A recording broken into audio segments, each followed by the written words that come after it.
Digital marketing లో అనుభవం ఉన్న ఎగ్జిక్యూటివ్స్ కావాలను సంప్రదించవలసిన నెంబర్లు 8688926084. ఇక నెక్స్ట్ ఎవరు క్యూ కట్టిన బీఆర్ఎస్ ఎమ్మెల్యేలు త్వరలోనే బీఆర్ఎస్ ఎల్పీ విలీనం.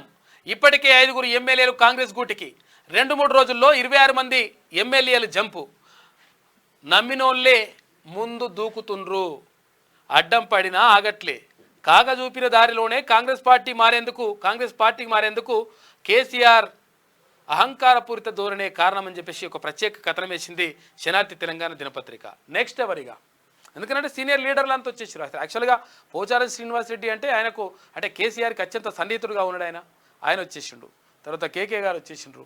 తర్వాత ఇక్కడ ఉన్నటువంటి చాలామంది దానం నాగేందర్ వచ్చేసిండ్రు. ఇట్లా అందరూ కూడా జంప్ అవుతున్నటువంటి నేపథ్యంలో మరి ఎట్లా పరిస్థితి ఏంది అని చెప్పేసి అనుకుంటున్నారంట బీఆర్ఎస్లో. ఇక బీఆర్ఎస్లో ఎవరు ఉండే పరిస్థితి లేదు. మొత్తం పార్టీగా కాంగ్రెస్ పార్టీలో విలీనమయ్యే అవకాశం ఉందంట. ఎందుకంటే గతంలో కాంగ్రెస్ పార్టీని అలా విలీనం చేసుకున్నాడు ఎవరు కాక. కాబట్టి ఇప్పుడు అదే మళ్ళీ రిపీట్ అయ్యేటువంటి అవకాశం కనిపిస్తూ ఉందంట. బీఆర్ఎస్ ఎల్పీ విలీనం తప్పదా? కేసీఆర్ నాడు చూపిన దారిలోనే కాంగ్రెస్ పార్టీ వెళ్తుందా?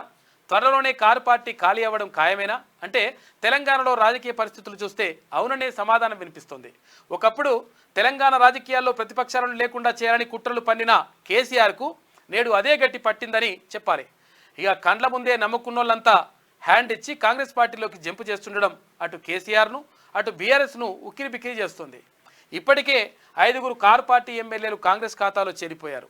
మరో 2-3 రోజుల్లో మరో 26 మంది ఎమ్మెల్యేలు కాంగ్రెస్ కండువా కప్పుకోవడం దాదాపుగా ఖాయమైంది.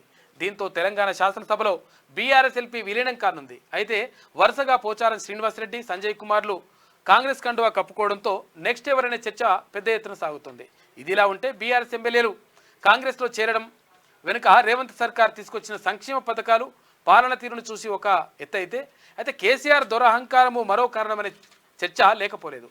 ఏది ఏమైనప్పటికీ అసెంబ్లీ సమావేశాల నాటికి బీఆర్ఎస్ పార్టీ ఎమ్మెల్యేలంతా కారు దిగి కాంగ్రెస్ కండువా కప్పుకోవడం దాదాపుగా ఖరారయ్యింది. ఇక మరోవైపు తెలంగాణ అసెంబ్లీ ఎన్నికల్లో కాంగ్రెస్ పార్టీ 64 సీట్లు, బీఆర్ఎస్ 39 సీట్లు గెలుచుకుంది. అయితే భద్రాచలం ఎమ్మెల్యే తెల్లం వెంకట్రావు కారు దిగి మొదటగా కాంగ్రెస్లో చేరారు. ఆ తర్వాత దానం నాగేందర్, కడియం శ్రీహరి, తాజాగా పోచారం శ్రీనివాస్ రెడ్డి, జగిత్యాల ఎమ్మెల్యే సంజయ్ కుమార్ కాంగ్రెస్ పార్టీ కండువా కప్పుకున్నారు. దీనికి తోడు కంటోన్మెంట్ ఉప ఎన్నికల్లో కాంగ్రెస్ పార్టీ అభ్యర్థి గెలవడంతో అక్కడ కూడా ఆ ఎమ్మెల్యే సీటు కూడా ఇక్కడికి కాంగ్రెస్ పార్టీలోకి వచ్చేసింది. ఈ నేపథ్యంలో మొత్తం మీద మరో 26 మంది ఉన్నారంట. ఇక వాళ్ళందరూ వచ్చేస్తే కథం అయిపోతుంది. ఏది బీఆర్ఎస్ పని గోవిందా ఇక. డిజిటల్ మార్కెటింగ్ లో అనుభవం ఉన్న ఎగ్జిక్యూటివ్స్ కావాలను సంప్రదించవలసిన నెంబర్లు 8688926084.